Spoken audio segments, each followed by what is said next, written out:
Hi guys. So ഞാനിപ്പോ Athiradi cinema കണ്ടിട്ട് ഇപ്പൊ വന്നിട്ടേ ഉള്ളൂ. Directed by Arun and so കുറച്ച് പേര് നമുക്ക് ഇതിന്റെ അകത്ത് എടുത്തു പറഞ്ഞാലേ പറ്റത്തുള്ളൂ. ഫസ്റ്റ് എടുത്ത് പറയേണ്ട പേരാണ് വിഷ്ണു വിജയ്, മ്യൂസിക് ഡയറക്ടർ വിഷ്ണു വിജയ്. എനിക്ക് ഭയങ്കരമായിട്ട് ഇഷ്ടപ്പെട്ടു മ്യൂസിക്. ഒരു രക്ഷയില്ലാന്ന് പറഞ്ഞാൽ ഒരു രക്ഷയില്ല. ചില പാട്ടുകൾ മാറ്റി നിർത്തിയ ചില പാട്ടുകൾ എനിക്ക് വർക്കായിട്ടില്ല. പ്ലേസ് ചെയ്തിരിക്കുന്ന സ്ഥലങ്ങളും എനിക്ക് വർക്കായിട്ടില്ല. പക്ഷേ ബാക്കി നോക്കുമ്പോ ഇപ്പൊ ടൊവിനോക്ക് കൊടുത്തിരിക്കുന്ന ചില ബിജിഎംസ് ഉണ്ട്.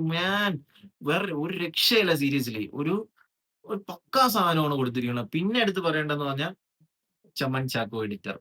ആസ് യൂഷ്വൽ അതൊരു പ്രോമിസിംഗ് ആയിട്ടുള്ള ഒരാളാണ്. ലൈക്ക് അത് നമുക്ക് പറയേണ്ട ആവശ്യമില്ല. ഞാനൊരു എഡിറ്ററാണ്. സോ ഇപ്പൊ എനിക്ക് ഭയങ്കര ഒരു ഇഷ്ടമാണ്. ഭയങ്കര ഇഷ്ടമുള്ള ഒരാളാണ് എഡിറ്റിംഗ് ഫീൽഡിൽ. ഇപ്പൊ റീസെന്റ്ലി എനിക്ക് ഭയങ്കരമായിട്ട് ഇഷ്ടമുള്ള ഒരാളാണ്. സോ അത് അറിയാലോ പൊളിച്ചിട്ടുണ്ട്. പിന്നെ സിനിമോട്ടോഗ്രാഫി വന്നിട്ട് സാമുവൽ ഹെൻറിയാണ് സിനിമോട്ടോഗ്രാഫി ചെയ്തിരിക്കുന്നത്. ഒരു കോളേജ് പടത്തിന് വേണ്ടിയിട്ടുള്ള എല്ലാ സാധനങ്ങളും അങ്ങനെ കൊടുത്തിട്ടുണ്ട്. സോ പടത്തിലേക്ക് വരുമ്പഴത്തേക്കും പടം ഒരു പക്കാ കോളേജ് വൈബ് പടമാണ്. നമ്മള് കോളേജ് വൈബ് പടമെന്നും പറഞ്ഞിരുന്നാലും ഒരു കാര്യമുണ്ട്. ക്രൗഡ് മസ്റ്റാണ് ഗയ്സ്. സോ ക്രൗഡ് ഉള്ള സ്ഥലങ്ങളിൽ പോയി സിനിമ കാണാൻ ശ്രമിക്കുക. ക്രൗഡ് ആയിട്ടുള്ള സ്ഥലങ്ങളില് ലൈക്ക് ഫുൾ പാക്ക്ഡ് ഒരു സ്ഥലമാണെങ്കിൽ കാണാൻ ശ്രമിക്കുക. എന്റെ റെക്കമെൻഡേഷൻ ആണ്. എന്നാ കാരണംന്ന് പറയുമ്പോ ഇതങ്ങനെ വർക്ക് ആവത്തുള്ളൂ. ഇപ്പം നമ്മൾ പോയി എൻജോയ് ചെയ്ത് കാണേണ്ട പടമാണ്. അല്ലാതെ പോയിരുന്നിട്ട് ഇങ്ങനെ ഇരുന്ന് കണ്ടിട്ട് ഒരു കാര്യമില്ല.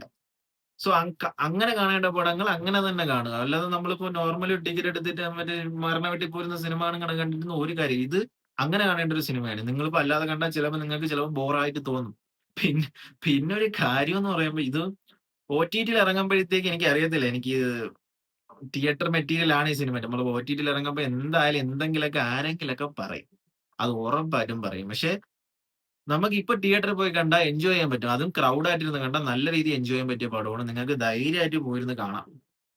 എൻജോയ് ചെയ്യാൻ പറ്റിയ പടമാണ്. പിന്നെ കൂടുതൽ കണക്ട് ആവുന്നത് ലൈക്ക് ഇപ്പൊ കോളേജിൽ പഠിച്ചുകൊണ്ടിരിക്കുന്നവരൊക്കെ ആയാലും, ഇപ്പൊ ഫൈനൽ ഇയർ ആയാലും, ഇപ്പോ ലാസ്റ്റ് ഓൾമോസ്റ്റ് കംപ്ലീറ്റ് ചെയ്ത് പാസ് ഔട്ട് ആയി പോയവരൊക്കെ ആയാലും, ഈ പരിപാടി ഫെസ്റ്റുകളൊക്കെ ഇനിഷ്യേറ്റീവ് എടുത്ത് കോർഡിനേറ്റ് ചെയ്തവർക്കും ഈ പടം കൂടുതൽ കണക്ട് ആവും. നമ്മള് കോളേജിൽ ഒരു പരിപാടിയൊക്കെ നടത്തുമ്പോ ഒരു അടി ഇപ്പൊ കോർഡിനേറ്റ് ചെയ്യണം. പരിപാടി അടിപൊളിയായിട്ട് വേണം. അപ്പൊ അടി നടക്കരുത് എന്നൊക്കെ നമ്മള് പല കാര്യങ്ങളും ചെയ്യും അടി നടക്കാതിരിക്കാൻ. ആ ഒരു സെറ്റ് ഓഫ് വൈബ് പടമാണിത്. അതില് കൂടുതലായിട്ട് ഇതില് നമുക്ക് പ്രെഡിക്റ്റബിൾ ആണ്. ലൈക്ക് എന്താണ് ഇപ്പൊ നടക്കാൻ പോകുന്നത്, അടുത്ത് എന്ത് നടക്കാൻ പോകുന്നു എല്ലാം നമുക്ക് പ്രെഡിക്റ്റബിൾ ആണ്.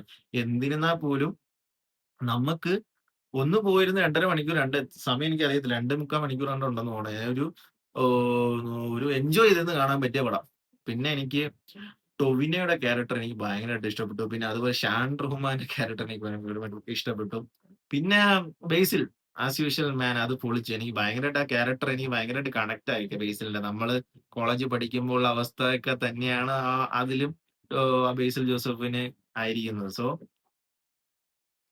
പോയി കാണുക ഗൈസ്. നിങ്ങൾ കണ്ടിട്ട് നിങ്ങളുടെ അഭിപ്രായം കമന്റ് ബോക്സിൽ വന്നിട്ട് പറയാം. കേട്ടോ.